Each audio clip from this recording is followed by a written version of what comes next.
Find us on Facebook, email us at head2headpinball@gmail.com, or go to our website at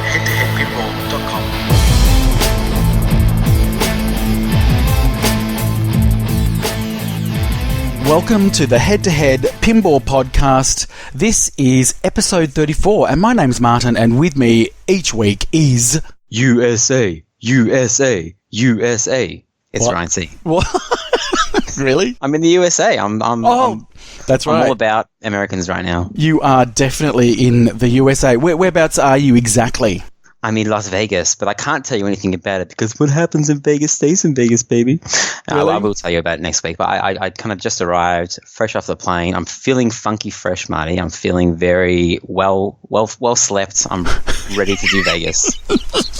Why are you laughing? So, I took your advice. I took all the tablets. So if you were to look out your window right now, what would you see? Well, it looks like I'm in France because I can see the Eiffel Tower little thingy. I can see a pyramid. Right. Okay. The culture here is all over the place. Like, make up your mind. Which place do you want to copy? I can see hookers. I can see a crack dealer. I can see a cocaine dealer. There's a button next to my bed. I'm sitting right next to my bed right now. There's a call button that says call, like, the front desk, call a hooker, and then call for cocaine. That's how easy it is in Vegas. There's 3 buttons here. The prosy hotline. Actually, prostitutes are illegal. They're called escorts because that's how they get around it. Yeah, professional companions. Yes, professional companions that ask for a tip. You don't pay them, yes. Anyway, that's enough about hookers. Is it? For now, anyway. I'm sure next week we'll have even more stories. More stories, sure. So why are you in Vegas anyway? What's going on? It's not like you're going somewhere that you've never mentioned before. Yeah, a couple of days in Vegas, and I'll be heading off to Texas Pinball Festival. I was talking before to Bruce and Jeff, and my mate got married on Saturday. It was a great wedding, and stop laughing, buddy. My mate got married, and I almost booked the trip in, when he was going to get married, and he just would have never forgiven me. And I was meant to do kind of Canada and New York first, but it's all backwards now. So Vegas first, then Texas Pinball Festival, which have got some news on, some late-breaking news, and then New York, then Toronto. Awesome. Oh, sounds like I don't know why I'm going to Toronto because the entire place is frozen over. Like, I was just like, yeah, I'm going to go to Toronto Island. No, you can't because the lake is frozen. I'm going to go to that little theme park. No, it's not open until May. The entire city's on lockdown. Like, I just have to find stuff to do indoors and hang out with Jeff Tellers for like one day. Well, I'm sure you'll find some other people that you can have fun with as well. Cool. If you're Canadian, hit me up and show me what it's all about. And you'll get a Rusak for your troubles. Although you've probably given them all out by then. Yeah, I'm very happy that I passed through customs without having to answer the question of what are these things. Did you have to surrender any packets of Tim Tams? No, the Tim Tams made it through, and I'll be. Whoever I give the Tim Tams to, you're not allowed to say, yes, I'm going home and giving these to my wife. You have to open them up and everyone has to... Pretty much straight away. Yeah. But someone messaged me during the week and they got Tim Tams from... you can buy them from Amazon. They're just super overpriced. Right, so okay. I bought them all the way for nothing. And that's hi to Chris. Hi, Chris. Well, it's like I mentioned before, Caramilk by Cadbury. It was put on the market, then taken off. And then for a block of caramel chocolate was $1,500 on eBay. Really? Ridiculous what people will pay. I don't think anyone actually bought it, but I tasted it. It was good, but it wasn't $1,500 worth. I'm just putting it out there. So what are we going to talk about this week? Okay, the biggest news of the week. Our friend Jeff Teolis, a.k.a. Jeff Schmielis. No, Schmielis. Schmielis. Yes, he had a quick little interview with, as they always are, with a bunch of people at an arcade expo. And one of them was Lyman Sheets. And go have a listen to it, episode number 100 and something. You'll find it. I can't remember the episode number. He interviewed Lyman Sheets and he said he's kind of not happy with AC/DC still, and he's going to revisit the code again. And his goal is to balance every single mode so that whatever mode it presents you with at the start, you play that, and then when there's a new song, you go on to play that song, because I guess that's the issue with AC/DC if you want to pick at the issues of it. people choose one song that's the strongest, and they just keep on playing it over and over again. They never move to the next song. That's right. Hell's bells all day, depending on who you are playing. But for competition, I think people play Hell's bells all day. But that's now changed with the new code that's just come out. Yeah, I'm not smart enough to know what to play now, so I've always played.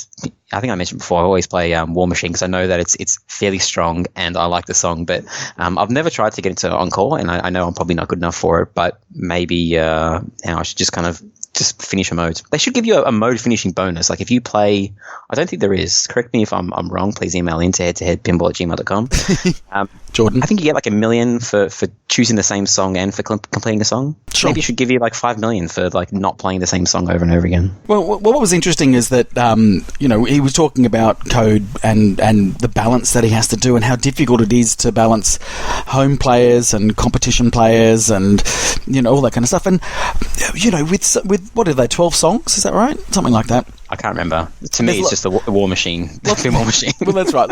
So, here's the interesting thing. Like, where has there actually been a machine that's had so many modes where every mode is enjoyable as the other? Something where you start and, you would want to have that all over the, it didn't matter which one you chose. Yeah. It's still enjoyable to play. And that's what the point I'm making is that I reckon that's really ambitious for him to be able to fix the AC/DC code so every single mode you play is what you would want to play. And it doesn't matter. You can just pick one and that's fine. I still think people will find one and stick with it. Yeah, and he made an interesting comment, Keith Owen, on the Slam Tour podcast as well about a good pinball machine only needs 5 good modes that kind of have different strategies on how to attack it, and I guess that's true. There's no point in having so many modes if they kind of repeating over and over again. Like, would you rather 12 modes where there's only really 6 unique types and then just they repeat each other? And I think Lord of the Rings is a really good example of that, where each mode is kind of very different to the next. Like, Destroy the Witch King, one of the pretty much the hardest modes. I think I've only ever completed it once by accident, and it's totally different than any other mode. Yeah, well, I was going to say probably more in recent times, a mode-based game being dialed in. Yep. Do you find that that's too many modes? Because that's obviously more than 5. No, because they are pretty unique, and they make you shoot all around the playfield. I think the only area of the playfield that no mode makes you shoot is the drone area. So that area to me is pretty much dead, even during the 2-ball multi-ball. It's the only area of the pinball machine that doesn't get used. I mean, the bob stand-ups are used in that fire one, the side ramp. It really makes advantage of pretty much the entire pinball machine, and that's what you want out of modes. You want a mode to make you, as I said, have different strategies on how to attack it, and maybe a bit of risk reward on when you want to cash something in, or how, like, Walking Dead, how long do you want to keep it going for before the timer runs out? Okay, so then dare I bring up another machine that we've talked about and criticised its modes, The Hobbit, right? Because each of those modes, they are quite different in what you actually have to do. Some of them. Yeah. I remember reading a Pinside post where someone literally broke down every single mode and he grouped certain modes together. It's like, these 3 modes, like, you think they're different, they're not. It's you bash this and you bash that. But there are a couple. I mean, I said my favorite one is the Resurgence of Saruman, I think it's called, where it's basically a switch hit frenzy, but you get to cash in 5 times. So there's a real risk reward with that, where how many times do you want to cash it in, depending on your time. And I wish there was maybe less modes and more thought going into them, like that one. I don't know. Yeah, as I said, it's just hard to put my finger on. Obviously, we've been on record saying that that's probably the area that's suffering the most. But for me, it's hard to work out whether it's the actual structure of the mode, or whether it's a limitation of the playfield being so sparse and really sort of having, I guess, some limited shots. To me, the biggest frustrating thing is that there's no end. And if you tell me to do all these things and it's just to play 3, I guess they're called major wizard modes, but there isn't one kind of penultimate one, the one that just brings it all together, then to me it's just going around in circles. And people say, well, it's for score and this and this and that. But if you give me a reason like you will get to Valinor, it's really freaking hard, but you have to finish at least 10 modes, complete all 3 major wizard modes, then I'm playing with purpose. But that was the thing with The Hobbit. I stopped playing with purpose, and it became just this kind of multi-ball fest, and I don't know. I don't think anyone out there has ever, someone has, but playing that Feast Frenzy, it just happens. If you play multi-ball enough, it just happens. And then during Feast Frenzy, you do absolutely nothing. You keep on playing your game, and it's just kind of this side thing. And I don't know. They will update it, and hopefully they bring it together, because I think it can survive by in my house. I will bring it back home because it has a lot of things that I like in pinball, including a sweet, sweet soundtrack. Yep. So what I'm hearing you say, it is one of the best pinball machines ever made, and people should get in contact with me to buy my one that's on that I'm trying to sell. I'm serious. Before I left, I went to Pinball Paradise again, and I played it. And every time I play it, I just think, The Hobbit kind of isn't as good as what I thought it was. And then I plunged the ball, and I'm like, oh no, I do actually like this pinball machine. It is. It's a thing you just listen. Yeah. We have to move on, Marty. We can't talk for 10 minutes about Jeff Teolis' news. That's way too long. Okay. Well, can we just also quickly, whilst we're talking about Jeff Teolis, okay, did you hear who he had on his latest? Well, what did we say, Marty? We said we'd make Jeff famous, and we did. Did we? We did, because he got Alice Cooper on the show, and that was all thanks to him being on Head2Head Pinball. Yeah, it was. So you're welcome, Jeff. But give it a listen. There's a little bit of talk about pinball, about the machine coming up, but I still found it interesting just hearing him have a chat and how easy he was to talk to. So go to the biggest surprise for me, that is, who is like, I think almost 70. Yeah, well, he is 70. Yeah. Oh, he's 70. Yeah, that's crazy. You look at some people and you're like, I guess he's in his like late 40s or something. No, he's 70 years old. No, he's looked that way for the last 30 years. Makeup does one. It probably does. Or Botox, one of them. Yeah, either one. Okay. Big news today. Yeah, Jeff from it wasn't today. It was a couple of days ago. Yep. Jeff from This Week in Pinball dropped a bit of a bombshell. It was. Yeah, so Expo, he said Expo was cancelled, but then he retracted that, because basically there's 2 people that control Expo, Mike and Rob, and one of them apparently isn't very nice, the other one's a bit better, and I got them mixed. I got them mixed around, because everyone says that this one of the guys is like a bit of an asshole, and I thought it was Rob, and then apparently. Well, we're not saying who it is. Okay, you can beep it out. Apparently, it's the other guy. Anyway, they've split apart, and they kind of, I think, may possibly both own the name Pinball Expo. So Mike is going to be running something called Pinball Palooza.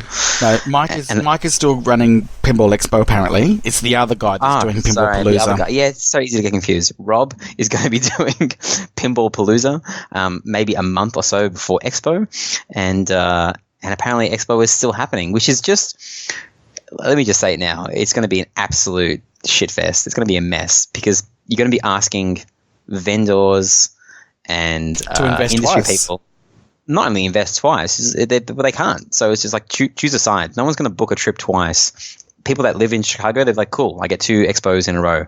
But everyone else that kind of books a flight over, people from overseas, vendors, like people that have to haul machines across the country, they're not going to do it twice.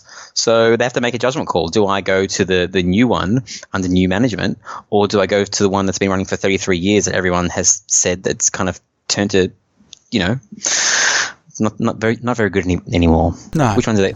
So basically what this Rob said in the interview with This Week in Pinball was, they asked, is it because of disagreements with Mike? And he just said, I believe it's a difference in opinions on several different ideas about how the show should be run. At the end of the day, it just needed a change, needed a new venue, and it needed some more exciting aspects to it. It was time for change, and I decided this was the time to do it. Yeah. And I don't know, I guess it's the other side of the story as well. You can. I don't think Jeff knew when he published this story what was going to happen. There was a lot more to the story than he thought. I guess he got contacted by Rob and said, "Hey, I want you to kind of publish this news," and he did. And then it opened up a can of worms, because they dragged Spooky Pinball into it, and then he says he's going to make a statement on his podcast, which is 20-something days away. So maybe you should just make a statement to This Week in Pinball or something. But anyway, it's going to be a total. This happens in, I guess, September and October, so we're still a couple of months away from it. But I mean, the Power 100 on the IFA website, that was meant to be happening. The Power 100, like the first kind of tournament where only those players were invited. I guess He'll probably end up being at Josh Sharp's basement again. Yeah. So I don't know. This news has a lot of implications because 33 or 34 years is an incredibly long time. Yeah. For something to be running and then for things to change, it's gonna kind of have a lot of after effects, I think. Well, look, I've heard, I don't know, I haven't heard necessarily the same stories about you with the personalities running it, but certainly what I've heard that's been overwhelming over the past 3 to 4 years is that it just hasn't sort of had lasting appeal over that time. It's sort of just started to sort of just die away, and less vendors are going and less people are going, and they're going to Texas Pinball Festival instead. Yeah, Steve Bowden posted something, said as a joke, said people said that Texas was the new expo, but then this is meant to be the new expo. But then the other expo is still happening, so like, which one is the real expo now? There's 3 different ones. With the real expo, please stand up. Exactly, Eminem. All right. Shall we move on to the next bit of news, which is just a small little update of the Star Wars code, and it's just mainly bug fixes, but that's available now. Yeah. Hashtag where's the code? There it is. So, shall we do our Texas Pinball Festival predictions for all the companies involved? Yes. My first prediction is that people are going to talk to you about your triceps. Gosh, not about me. Oh, sorry. I thought, okay. But that's a prediction. And for those people that are listening, talk to him about his triceps. I'm wearing long sleeve shirts the entire time. Another prediction, Jeff Teolis will talk to you about speech impediment or maybe your hair. He's not going to be there. Oh, what? It's not a big enough competition for him. Right, okay. Hey, I got an email from Colin McAlpine. Said that I'm moving up the list. Wait, did I say that last episode? No, probably not. Okay, I can't remember. I might be playing in the tournament. Oh, okay, cool. At Texas Pinball Festival. Okay, so let's talk real predictions, and this is obviously from the manufacturers. Yeah, okay, I've got a list here, so I'll go down the list, and you tell me what you think, Marty. Okay. American Pinball. They're going to have Houdini there. Yes, they are going to have Houdini there, and that's it. And are people going to love it? They're going to hate it? What are they going to think? Oh, I think people will come back saying the shots are tight. The shazer. That's Oktoberfest. It's Oktoberfest. Yes. They're going to say the shots are tight, and they're going to say it's floaty. Floaty? Well, that's what everyone's been saying so far. Okay, I haven't been reading that much. This thing was announced a year ago, and I still haven't played it. So there's absolutely zero in Australia. Well, so we'll go to what we know is definitely going to be revealed, right? So the big prediction is that Alice Cooper's Nightmare Castle. Hey, will be there. Yeah, don't worry. I'm going to go be over there. But the reason why I want to say that it is going to be there is. Yeah. My prediction is going to be that that is what the benchmark of this show will be, and everything will be compared against it. But is there anything else to compare it to? Because there's nothing really that new. Well, no. That's what I'm saying. When you say Houdini's going to be there, I think people are going to compare Houdini to that machine, and if something else happens to be there or not, I understand. It'll be compared to that. That's what I reckon. But that's going to be so just the benchmark. A silly prediction. But do you think people will be more impressed with Alice Cooper than Houdini? Yes. Okay. I have nothing to base that on. Just gut feeling. Well, I mean, look, I don't know. I think that the problem with Houdini, and I know other people have talked about this before, the problem with Houdini is that people are going to be seeing it for the first time when they go to Texas Pinball Festival, like in the flesh. But we've already seen so much of it, so much video footage, so many pictures. There's going to be some wow factor, like, oh, there it is, and yes, it's bright, and the toys look great, and the lights look fantastic, but it's coming from a base where we already have an expectation of what it's going to look like. Alice Cooper Nightmare Castle, nobody knows anything about it. Well, we've seen the art. We've seen snippets of it, but Charlie said to us, he's thrown everything at it. So if he's thrown everything at it, then he's going for broke with this one. Yeah. Highway Pinball, they said they're not releasing, Dave Sandler said they're not releasing Highway Pinball number 3 because they're concentrating on Alien. So I don't think they're going to have a presence there, but CoinTaker is the American distributor, and I'm guessing they'll have a couple there. I'm guessing people will like it, but they can't buy it for a while. If Highway was to surprise us with a machine, what would it be? Queen. Yeah. Queen. Well, I don't know what I mentioned. Did I mention that I saw Queen and Adam Lambert a week ago? Amazing. Is Queen really Queen without Freddie Mercury? Yes, it is. In that it's Queen with Adam Lambert. It is different. It is different, but he's every bit the showman, and he can hold a stage. Why don't you tell me? I just saw that come up on Facebook. I'm like, fuck you, Marty. You know I love Queen. I know you like Queens, but keep going. Okay. So, yes. So who else is going to be there that we can rubbish? Who else is going to be? Okay, Stern. What's Stern going to be doing, Marty? Well, I don't think Stern are going to be showing anything at the show. That's my prediction. What do you think? Yeah, I don't think they would kind of play down. Well, I don't think they've made an official statement, but have they made an official statement? I don't even know. I haven't been kind of keeping up with the pinball news. I'm being too busy lately. I don't think they have, but it's not like they can have a statement about something that they never stated. That's true. Yeah. Well, I guess they can say we're not going to bring any machines. I think maybe I've had a dream about it, but I thought someone made a statement. But anyway, there's going to be Guardians and Guardians and Batman New Code is going to be there and demoed and I guess crash tested at TPF for the first time. Well, so will Supreme be there? No.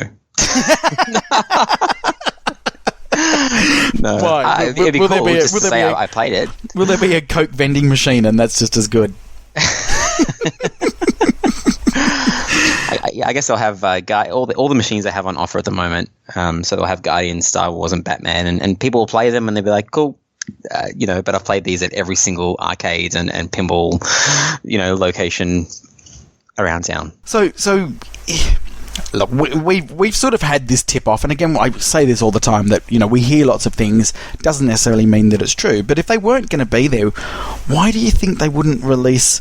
Let's face it, Iron Maiden at Texas Pinball Festival.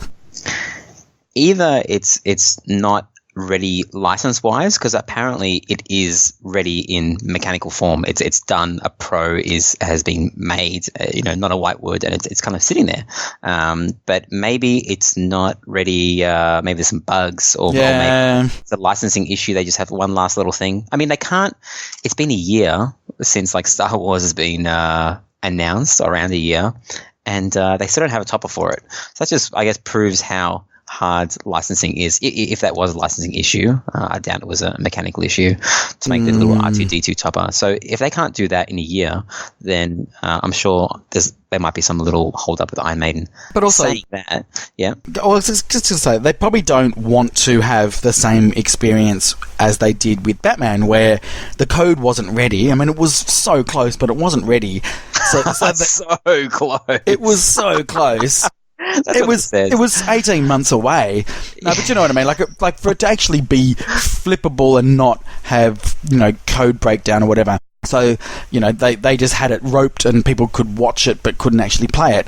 They probably just, if this code just isn't quite ready for it to be in a form that won't break down, they probably don't want to just have them there for people to see and make that same mistake, because they got a lot of flack for that.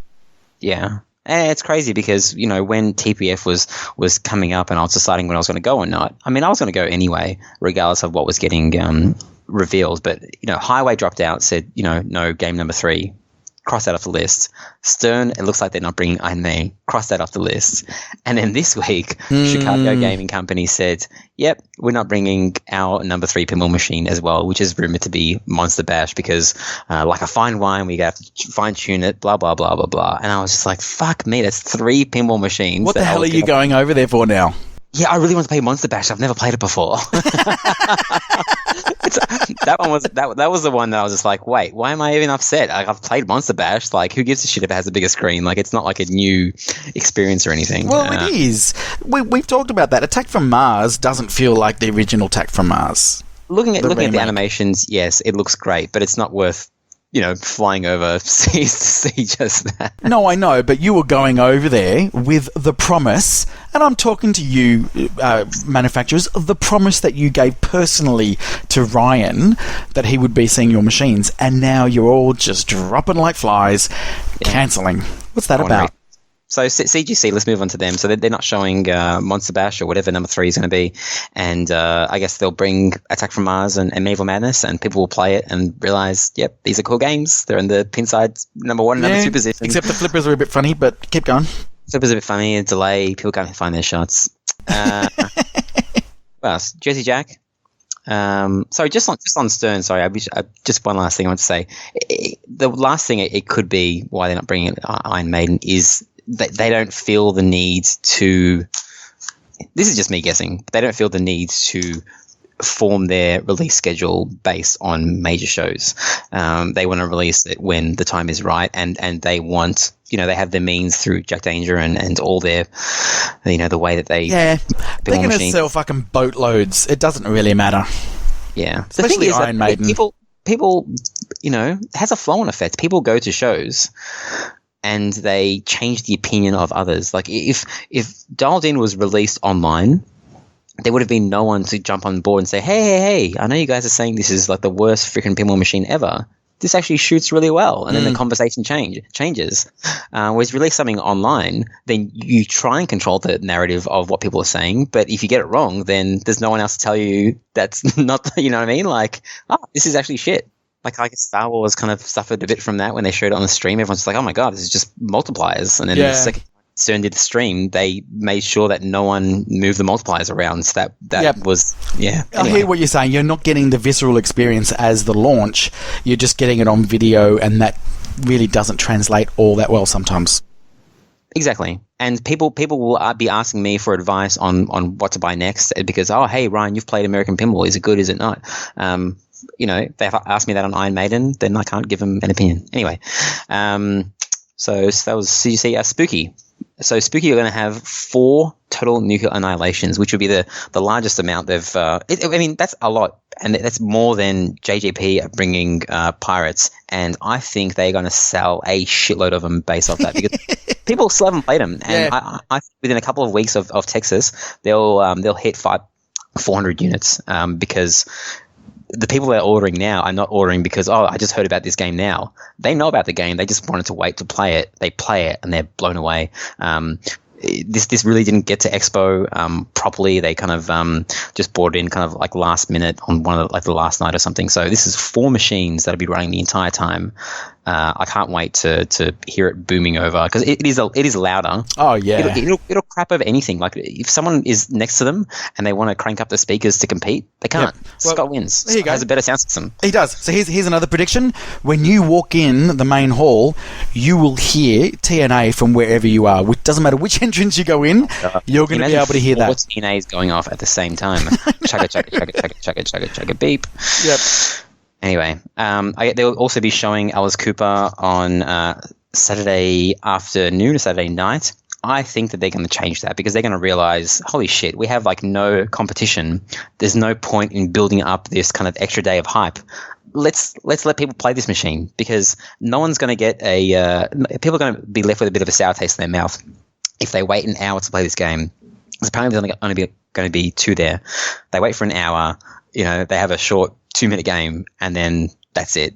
So the more machines that are there, and the longer that they're there, the more people are going to enjoy the game, I think, and really get to feel what it's like. So I think that Charlie is not dumb enough. He's not stupid. He's not going to be hyping up his machine for the last year and a bit simply to hype it up. He's hyping it up because he actually believes that. I think he knows. He knows that they've gone the extra mile, and I think, you think about a castle. All right, this is like going to be like Medieval Madness, but a spookier version. And I think, do you think it'll have an upper or lower playfield, Marty? I do not know. I I wouldn't know. I've got no indicators at all what the playfield is going to be. I have no idea whether it's going to be this massive castle that looks amazing or whether it's just going to be, some little cardboard cutout in the corner. Or band members that just move left and right. Left and right. You know what the first topic on Aussie Arcade was when I got my ACDC? What's that? How do you disable that sound? Because when I'm playing multi-ball, all I can hear is tick, tick, tick, tick, tick. Everyone's like, you get used to it. And I did. But when I first played it, I was like, wow, that is really freaking annoying. I reckon it'll have a lower playfield. This is just a guess based off nothing, by the way. Lower playfield meaning under the main playfield? Under the playfield, kind of like AC/DC, but not shit. Yep. And it'll also have an upper playfield, but not an interactive one. Like the ball will shoot up, like maybe from the basement all the way to the top, and then it'll come down something.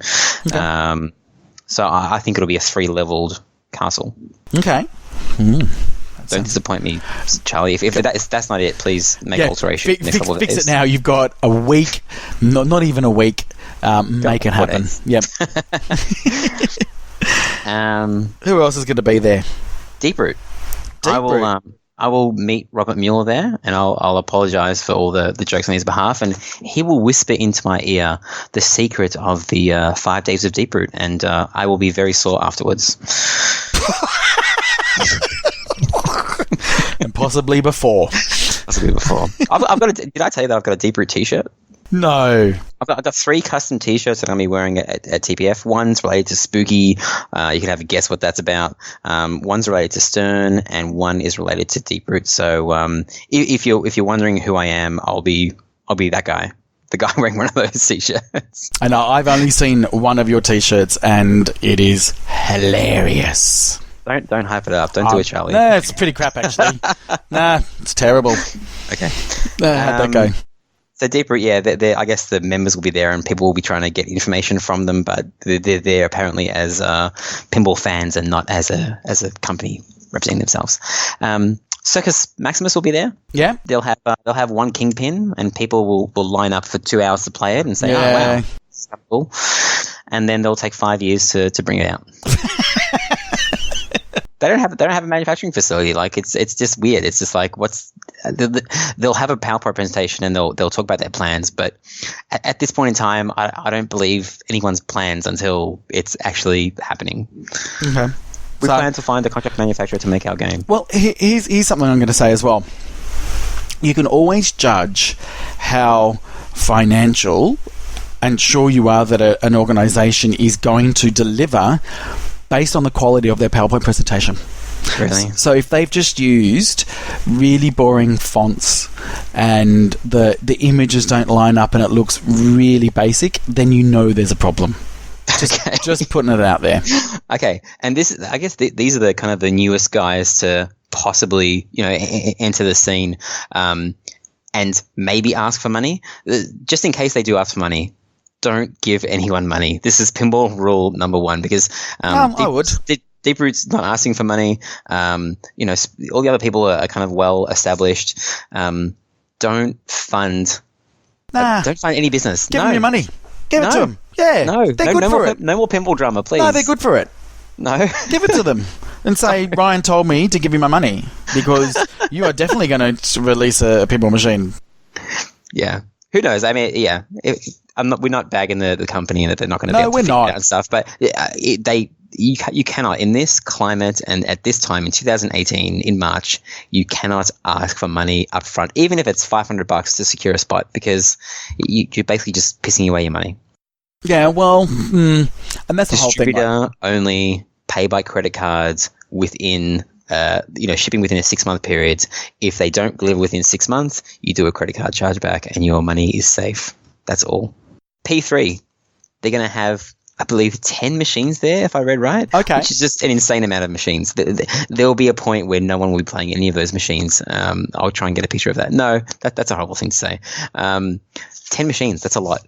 And they're going to have, I guess, all of their games set up, including Cosmic, kart racing. Is that what it's called? I think it is, yeah. So this is the next, I guess, big release for that platform. They've obviously got the mini game and the other add-on with the LCD on it that you played, the shooting piratey one or whatever it is.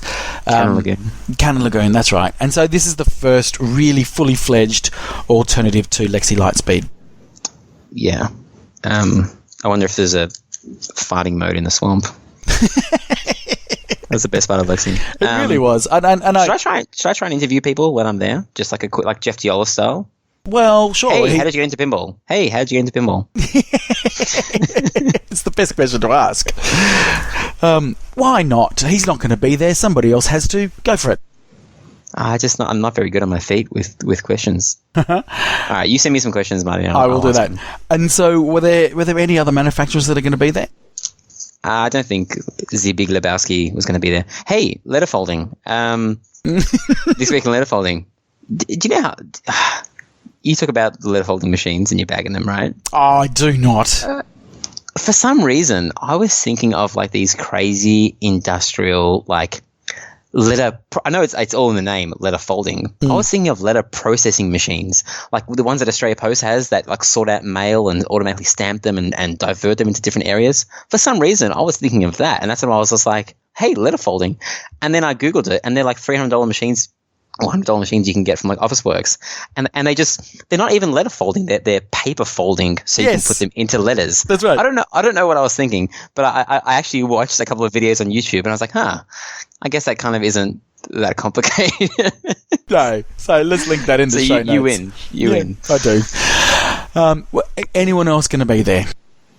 I don't think so. I've possibly less. The Dennis Norman's Pigeon Bat, which is not really a pinball machine, will be there. Yeah. And I'll probably have more fun playing that than anything else. And I'll be like, hey, I want one. No. So the reason I'm asking is that just some of the highlights of the Texas Pinball Festival Open, because there's going to be obviously some launches, but there are going to be other people doing seminars there, including good friend of the show, Jonathan Houston of Pinball Magazine, and not quite so friend of the show, Christopher Franchi. Why is he not a friend of the show? He loves us. Yeah, he does love us, but, we love his hexagons. He's going to have a presentation, and I actually got a sneak peek of this presentation, and there is a lot of good stuff in there about kind of unreleased Guardians art, and he may be dropping some hints on his next game. So very exciting. Wow. That should be a packed house. It should be. So on the first night, Jersey Jack, and so it says Captain Jack and the Jersey Jack crew take you on a pinball voyage. I wonder what that's about. You know what? When I went to Expo, I went to a lot of talks. But this time, the talks are going to be online. So unless they're revealing something, a lot of the show talks are kind of the same. And because we're in the podcast world and we're always kind of like consuming content, I don't want to sit in a room and kind of listen to a talk about something that I've heard the talk about. Like I just watched a straight down the middle, like 3-hour thing on pirates. Like I know everything I need to know. Okay, so at 9 o'clock, I think on the first night, maybe, you've got Steve Ritchie. Steve Ritchie holds court. Surely you would want to be in there just so you could ask a really stupid question that you know he's not going to answer, but makes the room laugh and go, oh, that Ryan from Head to Head, he's hilarious. Hilarious. You idiot. This is the person that Marty just did that whole bit. It's just a personal joke between me and him. Okay. No, not high on the list. As I said, these are all going to be online. You can pretty much tell me what he said on our next podcast. Yeah, okay. Well, so Circus Maximus, they're doing theirs. Barry Alsler is doing a Q&A. He's not going. He's working at Deeproot and he's under an NDA. And I don't think he's going to be talking about Highway's game either. So I don't know. Unless these people spill the beans, then time is precious, man. Yeah, no, I know. But I just, look, if I was going, this is the stuff that would be interesting to me. There's also a tutorial on TNA with great friend of the show, Bowen Kerins, who we will be having the second half of his interview later on in this episode. We kind of forgot to announce that at the beginning of the show. Yeah. So that'll be good. You'll be able to go say hi to him. Yeah. Then obviously Spooky's doing their Alice Cooper Nightmare Castle reveal. So that's packed room. Day 2 at 4 p.m.